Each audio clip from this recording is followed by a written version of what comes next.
सबसे पहले एक बहुत जरूरी बात, 2 गज की दूरी, मास्क है जरूरी, अर्थात मास्क पहनना सबको बहुत जरूरी है और सबको सामाजिक दूरी भी बनाए रखना है।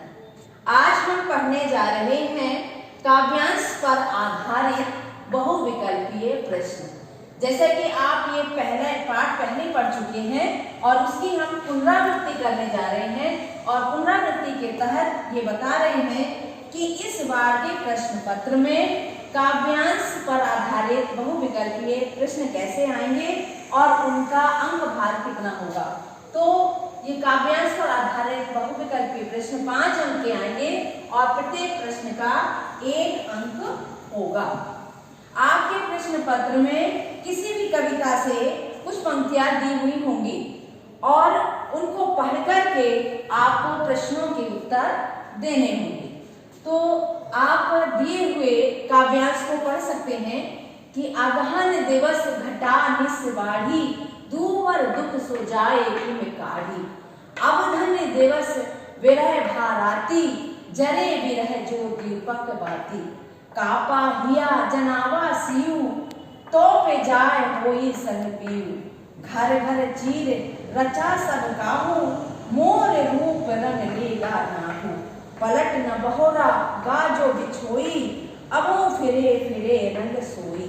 हमने ये पंक्तियां पढ़ी तो हमें समझ में आया कि ये हमारे पाठ्य पुस्तक में जायसी द्वारा रचित नागमती का विरह वर्णन है, उस पाठ से लिया गया है। ठीक है ना। अब हमें इसके प्रश्न देखना है और उनके उत्तर ढूंढना है। प्रश्न को देखने से पहले हम संक्षिप्त रूप से इन पंक्तियों का भावार्थ समझ लेते हैं। बच्चों, अगहन का जो मास होता है, हमारे अंग्रेजी के जो महीने होते हैं जनवरी फरवरी, उसमें से दिसंबर के महीने को अगहन मास कहा जाता है। हम सभी जानते हैं कि अगहन का महीना दिसंबर के महीने में दिन छोटे होने लगते हैं और रातें बड़ी हो जाती हैं। इस पंक्ति का दोहरा अर्थ भी निकलता है। एक तो दिन छोटे होने लगते हैं और दूसरी बात ये होती है कि दुख के जो दिन होते हैं वो बहुत भारी लंबे लगने लगते हैं, लंबी लंबी रातों के समान लगने लगते हैं। ये भी अर्थ इसका निकलता है। तो हमें जैसे मालूम है कि यहाँ पर नागमती के विरह का वर्णन है। आपने जब पाठ पढ़ा था तो समझ लिया था कि किस प्रकार से राजा रत्नसेन जो है नागमती को छोड़ करके पद्मावती की तलाश में सिंगलदीप चले जाते हैं। तो जो 12 मासा है हमारे जो जायसी द्वारा रचित है, उसमें से ये अगहन महीने का वर्णन यहाँ पर दिया गया है कि अगहन के महीने में नागमती का जो दशा है वो कैसी हो जाती है। तो इन दिनों जो है दिन छोटे छोटे हो जाते हैं और रात बड़ी हो जाती है। राजा रत्नसेन के जाने के बाद जो नागमती है उसके दिन तो जैसे तैसे कट ही जाते हैं, रातें जो हैं और भी लंबी हो जाती हैं और यह दुख जो है सहन नहीं होता है। अवधन दिवस विरह भाराती, और ऐसे समय में जब नागमती का पति राजा रत्नसेन उनके साथ नहीं है, उनके दिन भी दिवस यानी दिन भी विरह के कारण, विरह अवस्था होती है जब कोई प्रिय व्यक्ति हमसे दूर हो जाता है तो वह अवस्था हमारी विरह की अवस्था होती है। तो नागमती की विरह के कारण ऐसी अवस्था हो गई कि दिन भी उन्हें रात के समान लगने लगे। जरे विरह जो दीपक बाती, और विरह अग्नि में वो दीपक में रखी हुई बाती के समान जलने लगती है। कापा हिया जनावा सियु, और अगहन मास में जबकि अत्यधिक ठंडी का मौसम है, ऐसे में उनका हृदय ठंड के कारण कांपने लगता है। तो पे जाए होई संग पीयू, और ये ठंड, ये कपकपाहट कब जाएगी? जब उनका प्रियतम राजा रत्नसेन उनके साथ होगा। घर घर चीर रचा सब काहू, हम सब जानते चीर होता है वस्त्र, कपड़े, है ना। हम सब जानते हैं कि सर्दियों में सभी लोग क्या करते हैं, तरह तरह के रंग बिरंगे कपड़ों से अपने शरीर को ढकते हैं। तो रानी नागमती कहती है कि ठंड के कारण हर घर में लोग अपने शरीर को रंग बिरंगे वस्त्रों से सजा रहे हैं। मोर रूप रंग ले गया नाहू, नाहू यानी पति कहते हैं, लेकिन मैं कैसे अपने शरीर को रंग बिरंगे कपड़ों से सजाऊं, क्योंकि मेरा रंग रूप तो मेरे पति के साथ ही चला गया है। पलट न बहुरा गाजो बिछोई, पलटने ने लौट करके, बहुरा, बहुरा अर्थात लौट करके आना। वो क्या कहते हैं कि जो एक बार गए वो लौट करके वापस नहीं आए। अब वो फिरे फिरे रंग सोई, और जब वो लौट कर आएंगे तभी उनका रंग रूप लौट करके वापस आएगा। अब हम यहाँ पर प्रश्न देखते हैं किस प्रकार से बनते हैं। पहला प्रश्न है, नागमती ने अगहन मास में विरह का वर्णन करते हुए किसका उदाहरण दिया है।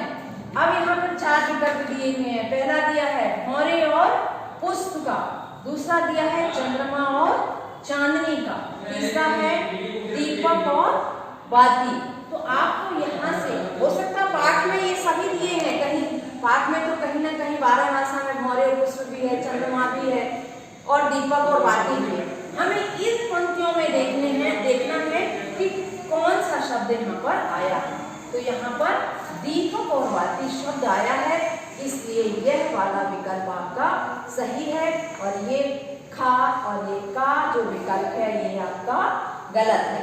दूसरा प्रश्न है, निम्नलिखित में कौन सा कथन असत्य है। बेटा जब कहीं पर नहीं या असत्य हो उसको पहले अंडरलाइन आप कर लेना कि आपको असत्य बताना है, सत्य नहीं बताना है।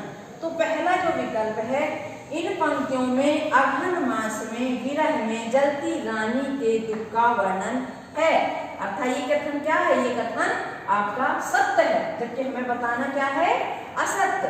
दूसरा है पद्मावती के हृदय की करुणा का वर्णन। इसमें किसका वर्णन है, इसमें पद्मावती की करुणा का वर्णन है या नागमती का। तो इसमें तो नागमती के विरह का वर्णन है, और यहाँ पर क्या लिखा है, पद्मावती का, यानी ये कथन आपका असत्य है। अगला देखते हैं कि नागमती की मार्मिक व्यथा का वर्णन है, ये कथन आपका सत्य है कि नागमती की विरह का वर्णन इस काव्यांश में आया। तो यहाँ पर ये असत्य कथन हमारा खा, तो यही हमारा सही ऑप्शन होगा।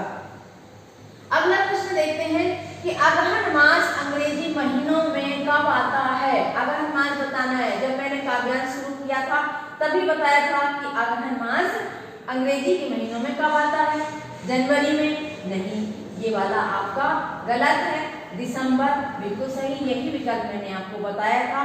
फरवरी ये भी नहीं, ठीक है, तो ये वाला विकल्प आपका सही है। चौथा जो प्रश्न है, प्रस्तुत काव्यांश में कौन सा रस है, रस बताना है आपको कि कौन सा रस इन काव्यांश में, इन काव्य पंक्तियों में आया है। श्रृंगार का वियोग वर्णन, आपको पता है ना, श्रृंगार रस जो होता है इसके 2 पक्ष होते हैं, एक होता है संयोग, एक होता है वियोग, एक होता है संयोग। एक विकल्प है श्रृंगार वियोग, एक है श्रृंगार संयोग, एक है श्रृंगार रस। तो श्रृंगार रस तो दोनों ही है, तो ये सही है और पूर्णतः सही नहीं है, ये पूरी तरह से सही नहीं है। अब इनमें से देखना है, श्रृंगार संयोग होता है जब नायक और नायिका का मिलन होता है, तो यहाँ मिलन की बात तो है नहीं, तो ये गलत है। यहाँ पर क्या है, वियोग का वर्णन है। नागमती जो है राजा रत्नसेन से बिछुड़ गई है, उससे अलग हो गई है, इसलिए उसके वियोग का वर्णन है, तो ये वाला विकल्प आपका सही है। अगला जो 5वां प्रश्न है, जरे विरह जो बाती, इस पंक्ति में इन जो शब्द का खंड है, इस पंक्ति में कौन सा अलंकार है। अलंकार भी आपको पता है, जब आप काव्य सौंदर्य लिखते थे, विशेष लिखते थे, तभी आप ये भाग को बताते थे। तो आपको इसमें देखना है, उत्प्रेक्षा अलंकार है, उपमा है या रूपक है। उत्प्रेक्षा अलंकार कहाँ होता है, हमने पढ़ रखा है 9th में और 10th में, जहाँ जानू, मनु, जाने, माने शब्द होते हैं वहां पर उत्प्रेक्षा अलंकार होता है। यहाँ हम देखेंगे तो यहाँ पर जो शब्द यानी जनु, मनु, जाने, जो वाले में से आता है, तो ये उत्प्रेक्षा अलंकार आपका है। उपमा अलंकार, रूपक अलंकार यहाँ पर नहीं है, इसमें कहीं और दिखाई देगा आपको। तो इस प्रकार से आपका ये जो काव्यांश है ये पूरा होता है, और अगर आप ये पूरा करेंगे तो इस तरह से आपको हर एक प्रश्न से एक अंक मिल जाएगा और आपके 5 नंबर पूरी तरह से आ जाएंगे। धन्यवाद। जम